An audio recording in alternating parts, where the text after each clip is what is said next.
Hello friends. ఆ మధ్య మా ఇంటికి మా ఫ్రెండ్ ఒక ఆయన వచ్చి ఈ షుగర్ గురించి ఒక రైస్ వాడుతున్నాం మేము. పాలకొల్లో కొత్తగా పెట్టారు ఫ్రాంచైజీ.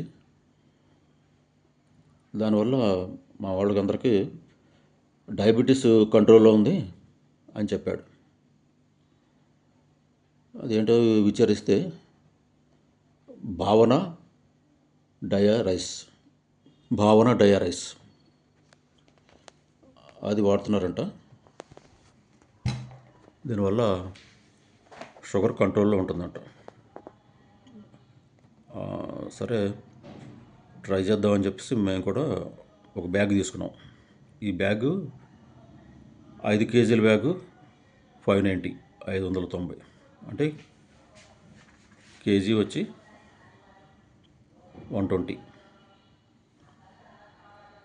దీనివల్ల షుగరు కంట్రోల్లో ఉంటుందని చెప్పారు. ఇక ఇది వాడిన తర్వాత మా వాళ్ళకు కూడా కొంచెం తగ్గినట్టు అనిపించింది. ఇది బ్రౌన్ రైస్ మిల్లెట్స్ లాగా లేదా దొడ్డు బియ్యం అలా కాదు, ఫైన్ రైస్, సూపర్ ఫైన్ అనమాట. అయితే ఇందులో ఇంకోటి ఏంటంటే 3 పూట్ల తినచ్చంట. ఈ కంపెనీ చైర్మన్ గారు చెప్పారు 3 పూట్ల తిన్నా పర్వాలేదు, షుగర్ ఏం పెరగదన్నారు. మీరు యూట్యూబ్లో వీడియోస్ ఉంటాయి చూడండి, భావన డయా రైస్ అని కొట్టండి, చాలా వీడియోలు వస్తాయి. ఒకసారి ట్రై చేయండి మీరు కూడాను. నా పోయేదేముంది.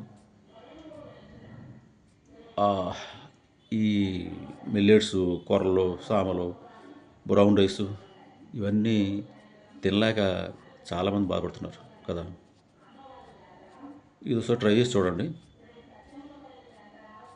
ఎలా ఉంటుందో. ఓకే, ఊరికే నా స్వీయ అనుభవం అంతే తప్ప దీన్ని నేను ఎంకరేజ్ చేయట్లేదు, దీని ప్రమోషన్ గురించి కూడా కాదు. ఒకసారి చూడమంటున్నాను అంతే. సరేనా? Okay, all the best.